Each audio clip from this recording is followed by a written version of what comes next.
गण गणपते नमः। जय माता दी। नमस्कार मित्रों, मैं पंडित यशपाल पाठक ज्योतिषी अपने चैनल में आपका फिर से हार्दिक स्वागत करता हूं। मैं आपको ये बताना चाहता हूं कि कोई कुंडली दिखाने के बाद आपको मंगलिक कहता है, कोई नहीं कहता। इस असमंजस में आपको चिंता लगी रहती है। इसी चक्कर में आप कई अच्छे रिश्ते गवा बैठते हैं कि कोई मंगलिक क्या देता है, कोई नहीं कहता, फैसला हो नहीं पाता। इसलिए मैं आपको ये समझाना चाहता हूँ कि आप अपनी कुंडली का पहले समय निर्णय करें कि क्या आप मंगलिक हैं या नहीं। इसके लिए आपको मेरे साथ 2 मिनट लगाने पड़ेंगे। मैं आपको कोशिश करूँगा कि अच्छी तरह समझा सकूँ।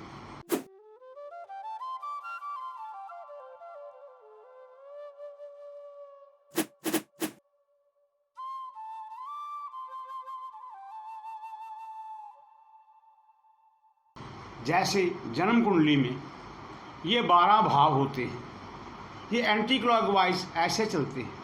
यहाँ पर पहले घर में कोई भी नंबर हो सकता है, 1 2 से लेकर 12 तक, मगर ये भाव पहला ही कहलाएगा। पहला घर, दूसरा घर, तीसरा घर, चौथा घर, 5वां घर, छठा घर, 7वां, 8वां, 9वां, 10वां और 12वां। इसी प्रकार ये 12 घर गिने जाएंगे। इनमें यदि पहले घर में, चौथे घर में, 7वें घर में, 8वें घर में, 12वें घर में मंगल है तो इसे मंगलिक कहा जाता है।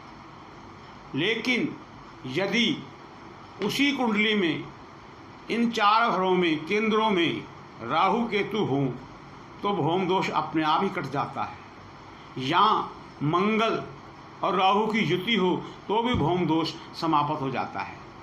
और इसी प्रकार यदि जन्म कुंडली में ऐसे मंगल पड़ा है तो मंगल के ऊपर बृहस्पति की दृष्टि, 7वीं 5वीं दृष्टि, बृहस्पति की 3 दृष्टियाँ होती हैं, 5 7 9, इन तीनों में से कोई भी दृष्टि पड़ती हो तो भौम दोष शांत हो जाता है।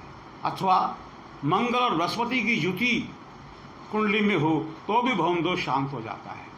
इसी प्रकार जिन लोगों की जन्म कुंडली में पहले घर में 4 नंबर यानी कि कर्क राशि होती है उनको भी मंगल दोष नहीं लगता, क्योंकि 4 5 6 7 8 ये त्रिकोण है। यहाँ 1 नंबर है, ये केंद्र है। 1 और 8 नंबर का मालिक मंगल है। केंद्र और त्रिकोण का मालिक होकर मंगल दोषकारी नहीं होता। इसी प्रकार 5 नंबर की कुंडली में 5 6 7 8 ये 8वीं राशि वृश्चिक राशि मंगल की है और ये मेष राशि भी मंगल की है। ये केंद्रेश है, ये त्रिकोणेश है। इसमें भी भौम दोष शांत हो जाता है। और फिर जन्म कुंडली में यदि मेष लगन है यानी कि पहले घर में मंगल मेष राशि का है तो वो भी भौम दोष नहीं रहता। उसी प्रकार यदि चौथे घर में मंगल है और वहाँ पर 8 नंबर है, वृश्चिक राशि है, तो वही भौम दोष समाप्त हो जाता है। उसी प्रकार 7वें घर में यदि मकर राशि जहाँ मंगल उच्च के होते हैं वहाँ भी भौम दोष नहीं रहता। 8वें घर में कर्क राशि मंगल नीच के वो भौम दोष को समाप्त करते हैं। उसी प्रकार 12वें घर में यदि बृहस्पति की राशि हो, धन राशि हो, मीन राशि हो तो वो भी भौम दोष को समाप्त करती है। इसको ध्यानपूर्वक देखिए। आगे बृहस्पति कुंडली में लगन में और शुक्र लगन में बलशाली हों, बृहस्पति कुंडली में उच्च हों, शुक्र उच्च हों, सब क्षेत्रीय हों,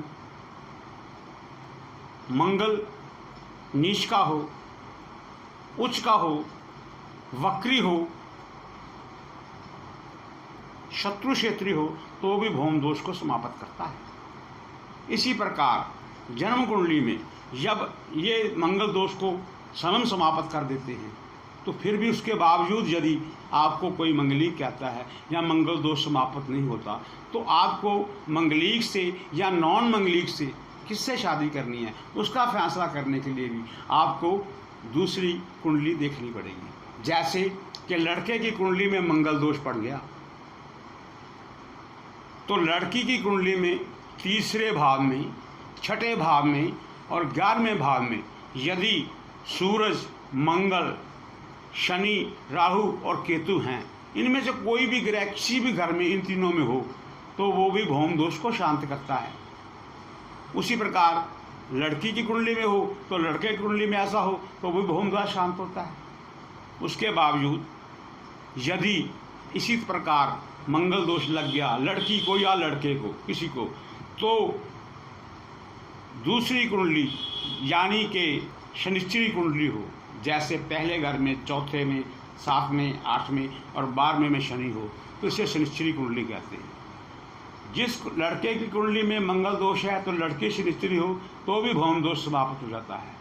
लड़की की कुंडली में हो तो लड़के का शनिश्चरी हो तो भी भौम दोष समाप्त हो जाता है। इसी प्रकार यदि मंगल दोष लगा हुआ है, लड़के की कुंडली में है तो लड़की की कुंडली में सूर्यमुखी योग हो, सूर्यमुखी योग उसी प्रकार ही बनता है 1, 4, 7, 8 और 12 में सूर्य होने के कारण वो भी भौम दोष को समाप्त करता है। लड़की की कुंडली में हो तो लड़के के दोष को समाप्त करती है। इसलिए इस जन्म कुंडली के मिलान में आपको थोड़ा सा अपना भी सोचना चाहिए, ज्योतिषियों के मगर केवल मत लगो। हाँ, ये है कि अगर इसके बावजूद भी आपकी इच्छा में या वहम है कि हमारा ये मंगल पंडित जी ने कहा था ये तो ख़त्म नहीं हुआ, दूसरे पंडित जी पता नहीं जानते हैं कि नहीं जानते, इसलिए आप उसके लिए ये देखो कि आप की कुंडली में 27 से अधिक गुण मिलते हैं। यदि 27 से अधिक गुण मिलते हैं और मैत्री है तो वो भौम दोष समाप्त कर देती है।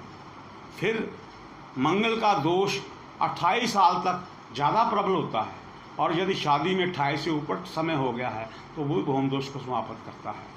मैं आपको इसके भौम दोष को होने के बावजूद यदि कोई उपाय है तो मैं आपको सस्ता और सरल उपाय अगली वीडियो में बताऊंगा। अंत तक वीडियो देखने के लिए धन्यवाद। मेरे वीडियो को पसंद आई हो तो सब्सक्राइब कीजिए, लाइक कीजिए, मित्रों और रिश्तों से शेयर कीजिए। आपका धन्यवाद।